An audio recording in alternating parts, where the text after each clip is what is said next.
maru in Maitai Mulan Ginaba, Manipur dum lane. Maitai, I may say Maitai Laloba, Belly Laloba, the Maitai, I Pasaba, Larilla, so I pretibida, art and culture, Sanabada, pound of Maitai share. How not that penny I know Kaleraga. Other than Moishi, Unton Kanato, the Viara Lotion, the Viara Roy. High biggie Monda cookie. Hui Kara, near Eraga, Konga Leraga, Loho Leraga. Cookie Lonamonateko. We are not blaming all the cookies. Cookie Apamarum Yamle, Lara Sohaiba, Kaina Nindaba, Adu, because of this situation. Clay Pibesingi gun pointer, Labin in Moikan, Aramutai, Warisani Saski Lidaramaga. Puno Zukaladi, Tor Una. I go to cookies, I got the Chananabakano, Honori, Tarai, Suna, Karikana, Alamansingi, Kanosing, no, you call our Uba, Asura. I go getting Amdabanini, Low Harabanini. I don't know the IDP sing my the Hanjel Hallo and I maintain a Hibugumna. I could the Hibungam Dabanini, a handing up so, Karikana to Hibe Yaroy and dictate to her. As you put them say, Cookie Yawa was a circle Kanga, but she put them to come in the no Uraga. Maggie, Aruba monitors a Katang Kantakna. I could iron hair Namatore, I said they are Rico. What is Hano? Nay Saka Torga Togadamni, Yaroi, no supremacists in Torcano, others are Kudi, Chingi Edisi, the Sakti Pige, Edisi Sakti Pio, Hojik Pio,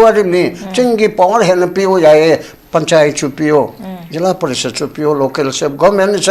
is the only form of separate administration never. Mapunda Assembly Nasarkana control the Toba. Adu more the Manipur Kaida Bada, Edisi, the Hen Poji, Edisi, Power Sami, Monunda Contra, the NPD. I will have 50% them Pudana, financial power Pudana. White Lana misses, so give a cocky Bakulai Bible, Labizaga the D.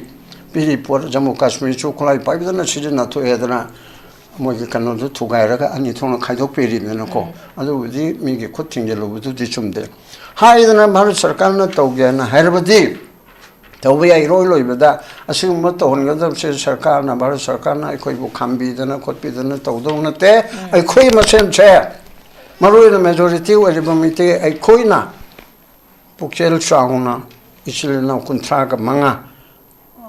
Recognized or later, Mete Pangana, Tampata Mapunga, Raga, take to the labor. Pola, na, Amato Oina.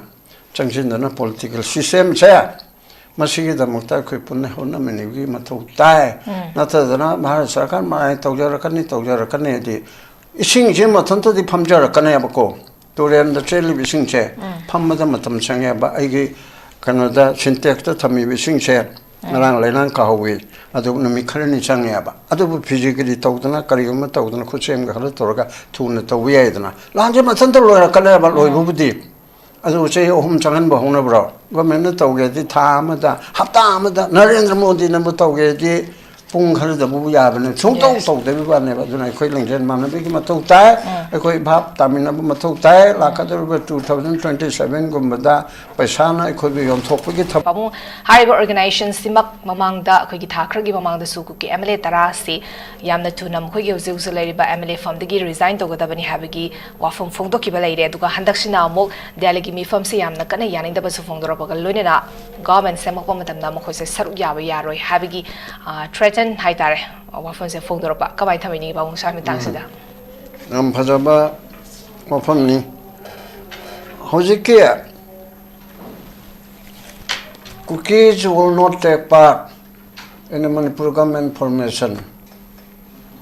Cookie the Manipur formation government chamber the Yaroy. Yaina, Cookie out of my take Yaroy, Cookies Yaroy, Nagaso Yaroy, Kangupoina, Jati, Wenamati Yaroy. Manipur Legislative Assembly na MLA sing the Togadam now. Yes. Manipur the Kariba, Assembly MLA Humpu, Amasigre, Yankai Mapan Ladiba, Sidigi majority party. BJP की कुंत्रा का तारे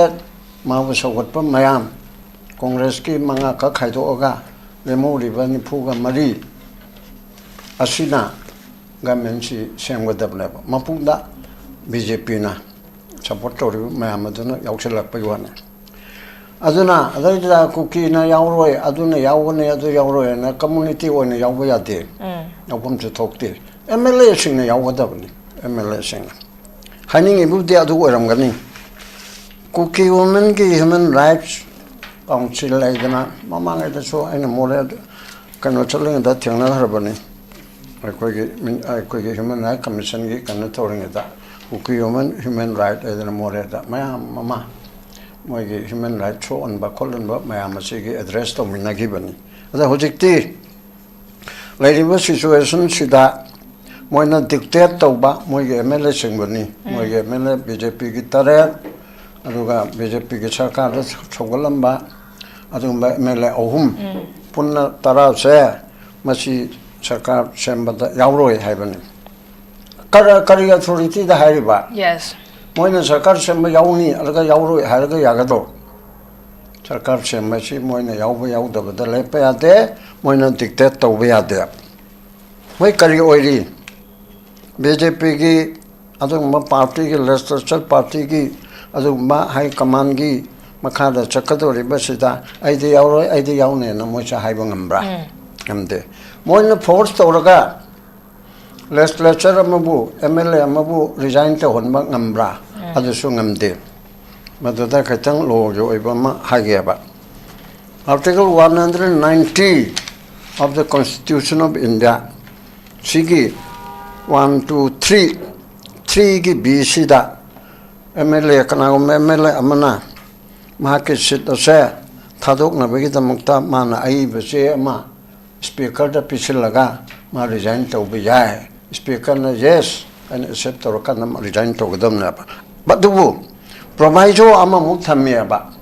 adamo nama speaker na hari ba MLA sina resign to ge hari bese ma masagi aning ba pa magalwen na to ge yauna to bra voluntarily natraga mangwanda nampu to bra dictate to bra hari punamang si inquiry ma to hi gana ba inquiry si sale ni ko me na te speaker na tharaga yes okay na to ya de ba adu to proceeding ma local lagani mai sa mathante gi aning ma ta hari bra ma kari ma thaba ma to rage adana hai be ra karino ido ma bu interview to raga ma gi statement lo raga charai to chang na sa sum ma to dana ayamna hal loire ay ana bam lere ay lagpa ke thabuk to bang amaroi maram masna ay tok sage haidar maram cha ba khar oi beta ba adun sar enu ai tok sage harti garo ba masi compel tori ba che lo ne ba ko aduna kana ma miem na tok sage ba o to na hai bisi yaro da banina moina namdana to hai ga so until na unless honorable members do na ai MLA ko budu ojaro ya idana masage on him da adu chumma bro chumda bra sdes to dorimni na hajil libra ai kanam ijin banata ai sana yana to jabane har hajil libra hajin da libra ai bis investigate to dana inquiry to dana thi dorimni aba aduna hekta to ke ga to pa ya de ba khai diluri se adu dege MLA da dictate to ba ai na ya da ba thabak ni yes Kuki Human for Human Rights Asamada Kuki Human Rights Council Haripse any Sakangbo Oro Kangabo Oro voluntary organization ni Hirabanina Human Right Protect Onabanaba Kuki Kambugi Human Right Protect Onaba Hibanaba Kuki Kambugi interest to Gaina ba Natraga Kuki Nataba Atopa Kangopamigi interest to Gaina ba Moitobaya deba Human Right Kamaril and Avada Kuki Lairaba, Tonba, Rangba, woman, child, Lady Punamagashigi, Kalai, the human right mangi, Kalitawi, disabled, Shinda Karipi, Drepi, Central Tribe, whatever Kuki Kambu, the Kalitobi, to be there. Hyper Mayam, see Launaba, Konaba, Moki, Grivans, Mayam do. Lo da, Logi Matung ina, Wakat Pam Topa, even case Taba, Siniching, but the report never. Aduna, Logi Wangmada. Migi MLA ma'am digi hak tubu ma khaktana moina thagat pa moina lokthok ya ba moina whip jari bangam busunata ba oi thoktra ba pod aduda ekoi de holloi ekoi de hon gani haibisi yaroya ba aduna asigi topic itself sida moina yauroi na haibududi kuki ko group amana yaujero haibududi yai aduga hada hariba kuki human right council hariba ase Kuki Punamak mana represent Tobra. Tawena Kalabasomoy na mo MLA bu. Tongning matam ton ba, aduga tongning daw matam da ton da ba tobuk ang bahay siya. Masima oidea ba. Aduga, hawziki pod asidi maru ay na so atopang mapamda hayre. Manipur Thugaina ba Toriba City BJP gi legislation Hana me Tarani 2003 da 2023 gi me da Hoban to Dudegina Tang Tarani Toy Exubada Degina Taramato Baudi Matong Kangdana Dum Toreko Kuki na Hore Metena Defense Tore Toropasana me trying to the D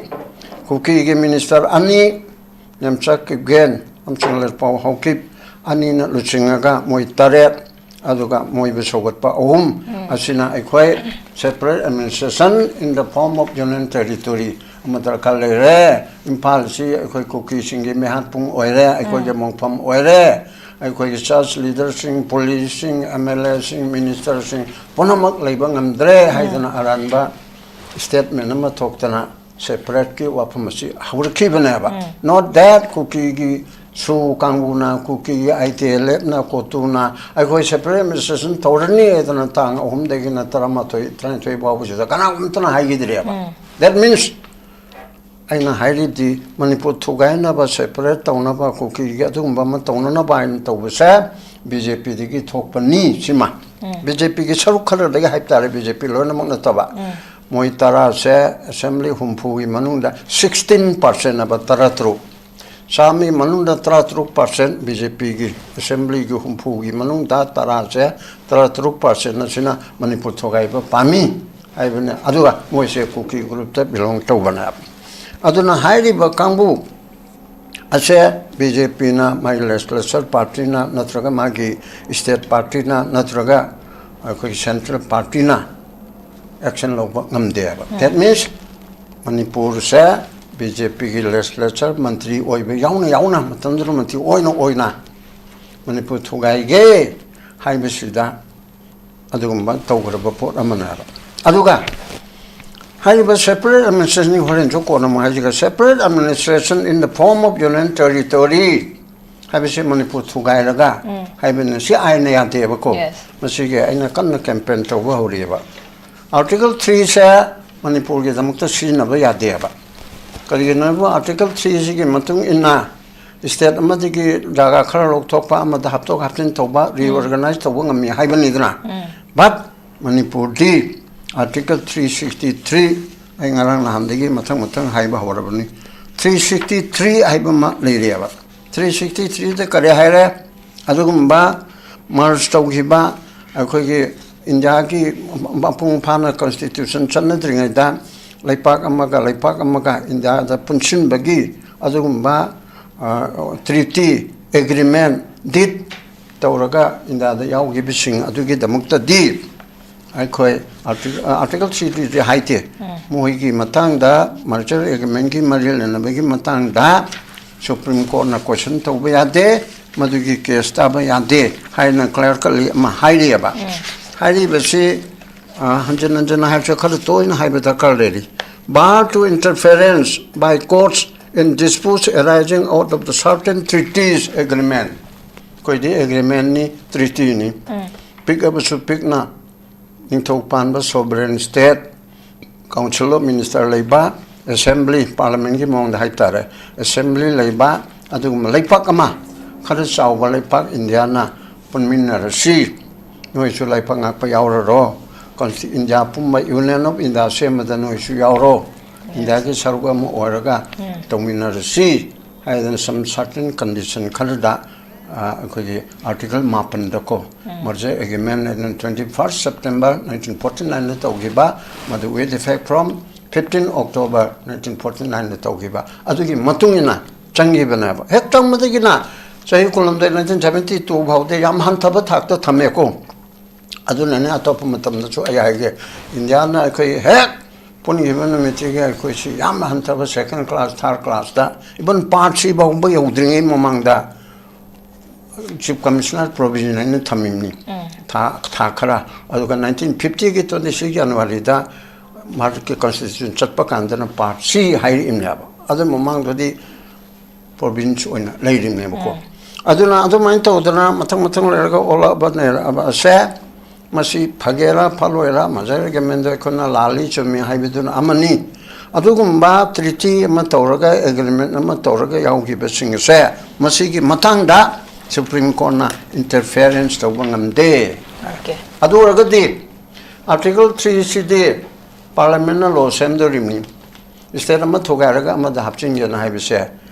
363 se asina bar tawaba Supreme Court na madu law na te madu matang na khona khana ba ngamde asi Parliament na tingambro Parliament na khana ga deriba law pass or kadarimni Manipur thogaire kukile na ma pire pramanbu haisi constitutional la kadarimni dra Parliament ta adu yuarip to pass hek tawruba Parliament angau na te ba pass oren khalachina nampuda Supreme Court judicial review leba Yes. law aran ba sem se Chief Justice khoi injagi judge mam khan masi collegium na tawram madu Parliament da mamangi da koi sarkar gi Prime Minister na chairman oiba committee mana khalane na bill pass ho gya ba madu Supreme Court masi chatna ba yaro na kathat le thani gi chataba Chief Justice na chairman oiba collegium amana tawgani adu government da recommend tawni na haiba photo adu chatay that means Parliament na aina yaro ita ba pot ama ngami aidana thugai bese masi Supreme Court na yaro ba adu yaro ita ba potu Parliament da kari ba lawmaker sing do mi kaya amati lari haitaba dehat ki adu da gi lakham oibe sarkar party se ko na ha Amit Shah te haitaba adu haitaba chu bureaucrat mayam na yomim ne adu ne hekta tokshin ba yaro ba maram maduna chigiti tongam topic ma khar sang na to gadabani Manipur ge era se ta da singchu tibiro lari aibe singchu kin singchu article 363 asina Manipur amsung Tripura se masi septa we aduna ni marang nan mayam na ni riba eke misrana Manipur ga Tripura ga di chokpe ya di na hairi do ikona memorandum am pi hraba ai chairman ojaba citizen for justice na ukil mayam ga retired judge Shiga Chaba Malayaba. Aduna September 1 da Marake President da Memorandum Pigre Manipur di Indage Article 3 se masi Manipur the Muktadi Asidar Kalite the Manipur Togai be yade. Haibu Porta se Jumi Haidan Icon Haibu to get Haim Dab Suiko. A Manipur Tripura di the Koina Kanabangam there. Naranan to Hairedana. Oh, my Bale Santosana Haibra. No way to Haitabu Kotbagai do the Tola Kanu. adu ningsi jana yanar ga lemin no haidana tawai ba adana han bese sangdo khidore moi unaba chatpa khotpa adu gi tori mem do in han ra haire LP school ni chhatra ma mama pham le raga khat pandit tuna he na ko thangalo na ko kira na pangala na maite ra noi te no kai ne to gi mong de to ka sab ka bika saibra adu gi para lo le ren ta ba ka se ngone be do hoi adu de gi sum lo raga Kona, what if Pamule Ranti Pumang told me never pickles a contract Taretina. Ranti always in Chakadrak to the way I did. Aduga Deli Yana, but not truly to whatever ni Aduna to the Ranti Yaro, Montri Obiaro. I began among the Chakaraba. I don't Punamangado, I don't know, Toina, Timatamuz Haibedo. BJP Congress Nina Regional Chidamutam Pazana Tausi Mam Punchilo Party Amada Natraga Amada Toraga pull up the Raikuchumadu Mating Pang Halimia. See the my Magito Kaitokai Visale Adordi Ama my koi pull up don't talk me about the Tane. Okay, but we are present and Bikra Kuki Human Rights Council na koigi thogle iba koigi formation of government da saru yaba roi habigi post karam authority de tholoi bana habigi ko yam phasaba question am sangre ai mathan Kuki Human Rights Council na mu koigi president da founder bise makata na koi moina delegate meeting da koigi MLA singna saru yaru basina koigi maram ora ka dam koigi tham da gi ta daga laiba mo koigi peace mo koigi separate administration gi demand se shum adi strong demand oram base kitang shola lakpagi yabagi possibility laiba na hosiki ladiba conflict Manipur ki land se loibana tri aduna kuki singdi kuki people singdi koi united oraga lay si have a statement na khokso phongdo edudi makhoi ge statement da land se loi je have wa phong khokso phongdori om ko ai thamini separate administration yaroye ache government me dan se na haibe gadamni yes yam shon na haibe da ona to sung ya yaroye ba Manipur ga Tripura ga di mache kara kan na haye do mo kuki ge la so haiba Maruma Pangsing the Soikana Ponda Karida Hiram Yadabani Ko 363 Yango Lari Hibapu Adu Yango Adu Asoda Chumeda over there Quesum Tawanida Hibache masuk memang hai biadre masih loy na makhangim ne ba moi manung da constitution khang ba leita badi na te ba ai khoi na underestimate to na loy na khang da bani moi japang ne na hai ba ya te ba akhang ba na ya na khang gre khang da ba na dum sora sa ba khang da ba democracy khang da ba lo chat da ba aduna ayam ba budi oi ba aduna chepre administration chi oiroi da ba pot ama samudra mayai da mathol manga gi building am sabiu na haibisu oithokte dana adudege namichin okcholo na tholu haibisu oithokte dana haibidi ai demand di hai adu demand to the thing ubi ate america chi manipur gi na laukthok piu haibi ai angau bata buduna amani ko aduna oiroi da pot ama laibani na sigi matang na so circle ma da civil society ma am so appeal bu tongni ko ge manipur kai be adabagi matang se seminar ma toraga lo na kari hairi se amishan na traga du na jammu kashmir to ge da ma khang pang ai jammu kashmir di manipur gi status na te ba moi di marje ge men to ge na te adu maharaj diraj hari singh na lan tarakpa afghanistan di tribal singh na lan tarakpa du dai bu ngak pi u Hanachu instrument of accession da ning tamdring da 11th of August 1947 da mayam loin mak tawi da ko aduda foreign affairs currency adagi defense communication chi bharat na pai da lei harabna ba adu matung da marine le raga ning tamen na authority me ba adugi strength ta aduga moina yauni aina haiba adu chu Nehru na khudong cha pe ho 1951 to adwai du da noi chok Permisai tauraga adu makata na lei higadra lei roidra ipsi tausi taubige khotpige haidana papajana yage na taudi tauhidre moina su bharati ke khaidoke na haidre chumni pen da bala lo to bakharna tana aduna adugo miki yengora kan sumya yang roida ba pot am da hamjin nanjin na haibe sisu atalite ba adu maina to ina haraga di masai ko da adu yauro adu toro haraga di lo se masi phajana china ta ba mar sarkar na tawbida banani aina tata na so haipse aga bibi sharma ko kanom da khanaba da Nagaland da AC jami ge congress ke luching ma sarkar se namdana opposition yamda basi kholai paiba mayam sina no convention motion da nang enni to gadam ne speaker da namme ba mado Indira Gandhi matamla ka bu kawre adai da du mam tawre na ta es masjid ko na do da ni ta mi yaro e da army ma ta no down mari ma ko re assembly se manung da kholai pai ba no mai phum maga army ma mam phamal le adai gi matam du gi Rajesh Pilot Home Minister Internal Security pu ba asi ba ba speaker gi da sang dana len to kan to ngam de hai bi gi pramandi government ni jana bu tauge har di Mizoram da bombing air strike to begin Narendra Modi na Indira Gandhi bu Rajiv Gandhi bu haju phobu chairi sidi praja amar tabu na air bombing to ya bra asum se to gum thokte hairim na ador ding am ding amadra da Nagaland gi to gi ba Bindran wala gi to gi ba to ge har di Manipur gi ga sunati ne Pahalgam do magi londa da 22 minute kuni thoi da solve to rim ji charge thagal edna chair ka nam thaganari Pahalgam gi to gi bedo NIA case paire adura chena bi singdu charge thagalam nam ngamme ba sarkar che koina phatta badang ngamme dana koina sawning bi bani prithvi gi manung da achauba shakti amana Narendra Modi se aina toina haiba beach mai du Mahabharat Ramayana da auriba adugi beach mai bedo adugum na maron taramri joy to ngamba mabungo krishna chokolai pahan mangamba wasak to gai bangamba ado Draupadi haibi matang sedati kuki do jado kuki ye do jadon gi macheng charo banina Hare Krishna haraga yanam kan gar do tisra rastra man or to ga tisra sa to ngano hai to bu to bu ngam de adugumna Narendra Modi ji prithvi pumata number 2 3 gi manu da lera abasina punamak asingom kana Manipur haraga magin Hare Ram Ram haraga lera ba aduna tauge di ira lai bani tauge da ba do wane ba aduna ai khoi se hojikti lore Manipur se hoji mayam ne in lai ba launa lai ba khong na lai ba ai khoi na khara pau na ba hal do khara hai bani yadre lambi chat pe yadre traffic jam adage tai te lambi sem di ko konkur Pukhri मचा मचा मचा Loktak project मचा मचा मचा मचा लंबी में है लेरबनेबा अदुगी थोंग साद्रे लंबी सेमद्रे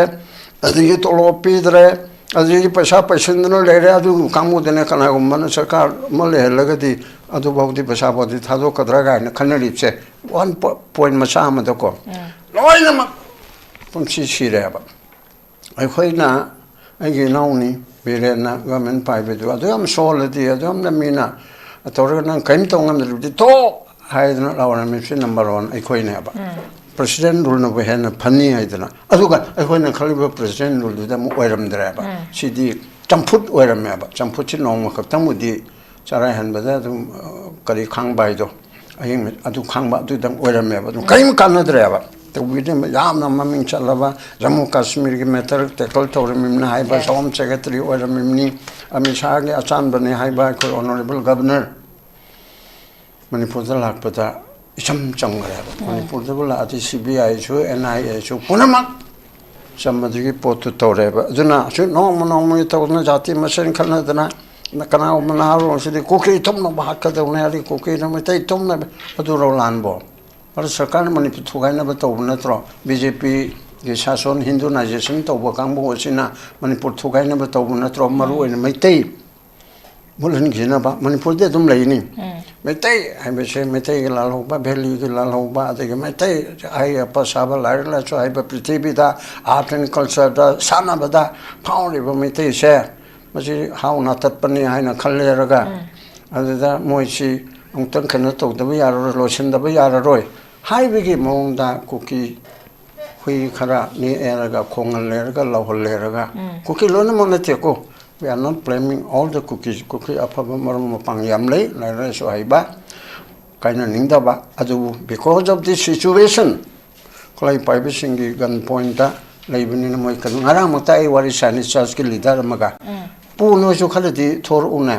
ai ko jo cookie jaga da channa na ba kan honari tarai se suna kari kari na alaman singi kanu singi sina no jo khala laur uba asura ai ko ge ding da bani ni lo khara bani ni आयदना कोई दे IDP सिंग मयम दा हंजल hello न नोय मैते न हाइबगुमना अखोय दा HYBE ngam ai hanning am so karigana ba to haibe yaroi dictate to ya aje bunam makse ko ki ya wa ba so ko khangye ba si bunam si government india na loin uraga mage aroi ba mon to khatang kantak na ko ki iron he nam to e ase de yaroi ko ori sano nei सरकार तौरका तौगदमनी यारोय नै separate mission तौरकनो अदु सरकुदी चिंगी ADC the शक्ति पीगे ADC शक्ति P होजिक to P वारिनी चिंगी power हेन P हो जाए पंचायत चु पियो जिला परिषद चु पियो local self government is the only form of separate administration नाबा मपुंग द असेंबली ना सरकार ना कंट्रोल दि तौबा अदु मोर दि मणिपुर काइद बदा एडीसी द हेन होजि एडीसी की पावर चामी मनु द कंट्रा दि हेन पीदे I was 50% them Pudana, financial power Pudana, white land and missions, so give a cocky Kolai Bible, Labizaga the D. Piri Port Jammu Kashmir, Chokolai Bible, and she did not to Edna. Mogi cannot do to Gairaga and it on a Kaido period in a co. Although we did make a cutting yellow to the chumde. Higher than a marriage circana Togan, Herbadi. The way I roll with that, assume what on other says Sarkana, Bar Sarkana, I could come be than a copy than a Todona there. I quit my same chair. Maru the majority were the I coina. Puxel Sauna, Ichilina Contraga Manga. Recognized or later on, Mete Pangana, Tampata Mapunga, take you to the labor. Pola, na, Amato Oina. Junction the political system chair. Masih dah muka kau punya hona menigi matau tai, nata dana mahal sarkan mahal taujar ni di, ising je matan tu di pamjar kan ya bako, tulen dah celi bising je, pam mata matam sange ba, agi Canada sintek tu thami bising je, ngarang lenan kahui, adu nami keren sange ba, adu physically tau dana karigama tau dana kucing kahar torga tu na tau ya dana, lanjut matan tu loya kan ya ba loy budi. Adu say home changan ba hona bro government tauge di thama da hapta ma da Narendra Modi na tauge di pung khar da bu ya ban chung tong tong de ba ne ba dunai khoi lengjen ma na bi ma tau tai khoi bhap tamina ma tau tai la ka da 2027 gum da paisa na khoi bi yom thok gi thabak se tau da na ba khoi pun na mon hona me na sangi han swat Okay, I'm nuaise pamo koi gi lan loitri cookie sing united oraga leigadabni have a wafam se koi cookie Human Rights Council Harry organization na phone drop pa statement amakhakni